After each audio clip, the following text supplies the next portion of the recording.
के दाता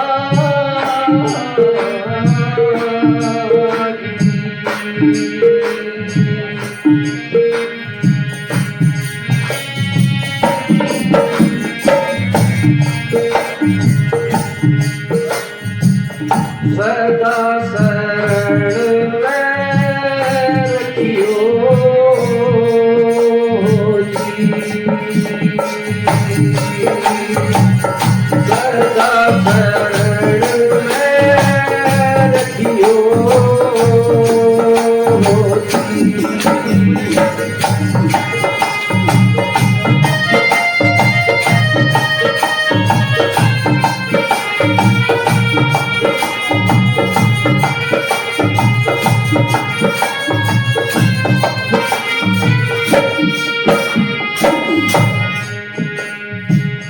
लगन का मार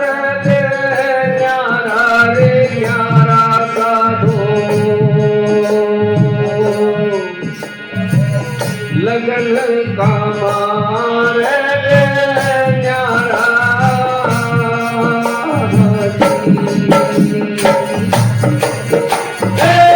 लगन का मार न्यारा रे न्यारा का दो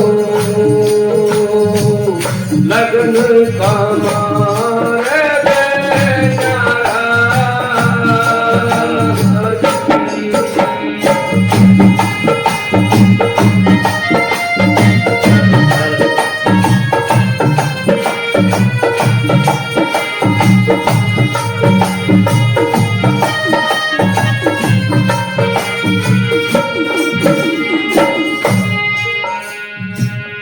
जब या लगन लगी गुरु भगत को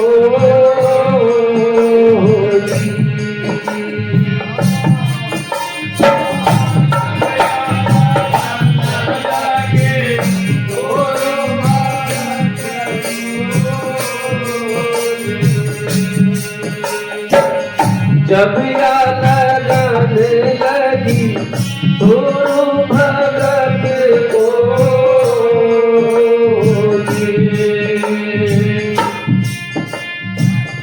बन गया गगन का तारा रे तारा का दो लगन का मार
आदरणीय प्रेमियों, बात ना करो, बात भी सुनते रहो। गुरु भगत कौन था? एक राजा था।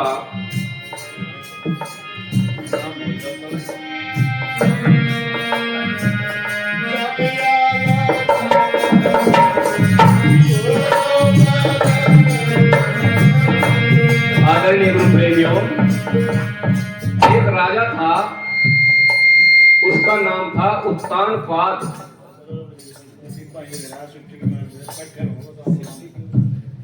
मेरी बात सुन लो थोड़ी देर। एक राजा था उत्तानपाद, उसकी एक पत्नी थी सुनीति, और सुनीति का कोई संतान नहीं, राजा को कोई संतान नहीं हुई। पूरा देश परेशान कि भाई राजा इतना भला है, इतना बढ़िया है, कोई संतान नहीं हुई। तो सुनीति भी परेशान हुई कि हमारा कोई बालक नहीं हुआ।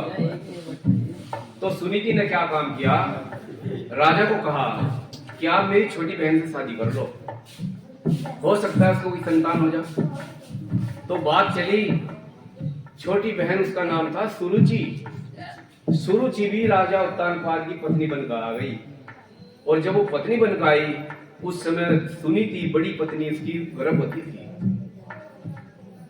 उसने भेद नहीं बताया क्योंकि बात पक्की हो चुकी थी। फिर समय बीतता गया, सुनीति जब गर्भ से हुई, उसका लड़का पैदा हो गया। नहीं, लड़का नहीं हुआ। जब वो गर्भ से थी और राजा को ज्यादा प्रेम होगा छोटी पत्नी से, वो छोटी थी, उम्र में कम थी, नई थी, तो उसने अपनी बहन को घर से निकलवा दी और उसने बाग में डेरा डाल लिया कहीं। राजा ने उसके लिए बाग में एक महल बनवा दिया, वहीं यहाँ रहो तो अपना, तुम्हारे दोनों भाइयों में, दोनों बहनों में लड़ाई रहती है। उधर सुरुचि भी गर्भवती थी। उधर वन में सुनीति को लड़का पैदा हुआ और सुरुचि जो छोटी पत्नी थी, उसे 2 जुड़वा बच्चे पैदा हुए। अब राजा को पता था कि मेरा एक बड़ा बेटा वो है, उसे नहीं पता था उसकी बहन को मेरी बहन को भी बेटा हो गया। तो वो बच्चा बड़ा हो गया और वो भी खेलते खेलते कुछ बड़े हो गए। एक दिन वो लड़का जिसका नाम ध्रुव था, वो घूमता घूमता राजा के दरबार में आ गया और राजा अपने दोनों बच्चों को गोद में लिए बैठा था। जब वो सामने आया तो राजा ने देखा, वो मेरा बेटा आ गया। उन्हें दोनों को छोड़ दिए और भाग के उसे गोद में उठा लिया। ये काम देख रही थी सुरुचि। सुरुचि को गुस्सा आ गया कि पता नहीं ये कौन बालक है, मेरे बच्चों को, अपने बच्चों को राजा ने छोड़ के इस नालायक बच्चे को उठा लिया, कौन है ये। और वो गई, उसने बच्चे की बांह पकड़ के ऐसे पटक का मारा राजा की गोद में से। पागल, तेरी हिम्मत है, तू राजा की गोद में बैठने लायक है, तू क्यों बैठा राजा की गोद में। तो बच्चे को चोट लग गई, राजा का खून था, वहां से रोता हुआ चला आया। राजा ने नहीं बताया मेरा बेटा है। चला गया अपनी माँ के पास और अपनी माँ से पूछता है कि माँ, क्या इस दुनिया में कोई ऐसी गोद है जो राजा की गोद से बड़ी है। कि बेटा क्या बात, अब नहीं, मुझे राजा की बड़ी गोद से बैठना है। राजा की गोद से बड़ी गोद कौन सी है वो बताओ माँ। तो मैं अभी कहा था कि प्रथम गुरु है माता पिता। उसकी माता सुनीति बताती है, बेटा जिसे दुनिया ईश्वर अल्लाह भगवान परमात्मा कहती है, उसकी गोद ऐसी है, उसकी गोद में करोड़ों राजा पलते हैं। ये राजा तो कुछ भी नहीं है कि मां वो गोद कैसे मिलेगी, ऐसे नहीं मिलेगी। उसके नाम पे लगन लगाओ, जब मिलेगी। साखी में भी कहते हैं कि दादू धुरु उमर के वाले ले उपदेश गए बन को, एक नाम से लगन लगाई दीमक चाट गई तन को। खबर लगी जब स्वामी जी को, छोड़ चले सिंहासन को, फूल कह संग लिए देवता दर्शन आन दिए जन को। तो क्या हुआ था, ध्रुव भगत को लगन लगी थी, इसलिए वो लगन का मार्ग नारा है। क्या कहते हैं विक्रमदास, लगन का मार्ग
धरतिया टूट पे आरा रे आरा साधो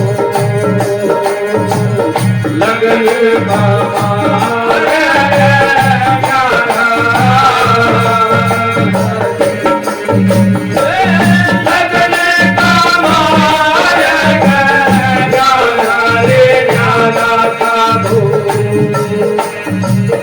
लगन का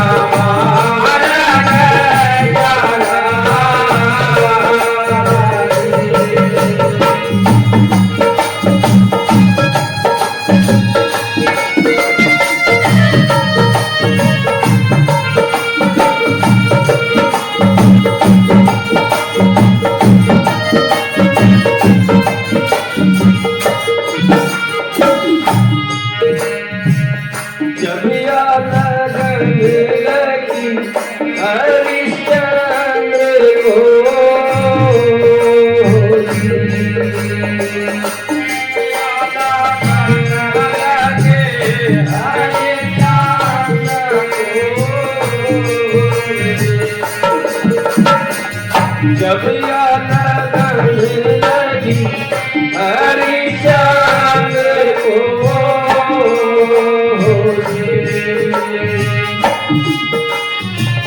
फेंक दिया परिवार का दो लगन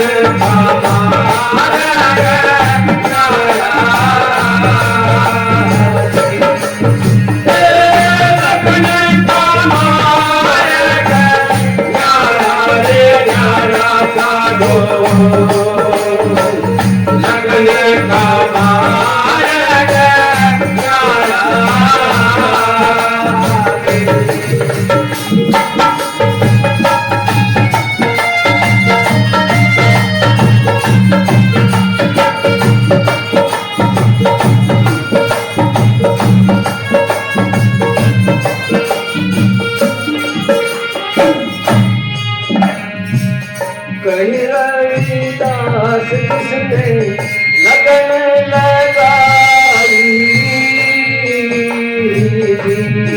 भाई क्या बात है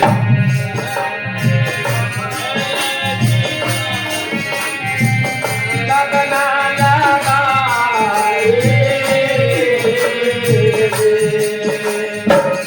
कहीं रविदास किसने लगन लगाई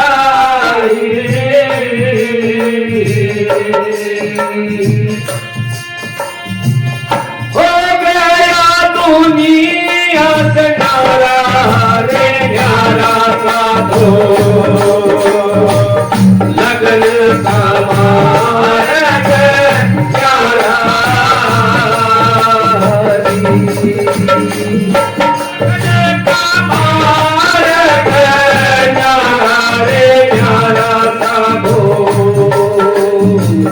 लगन का मार्ग न्यारा लगन का मार्ग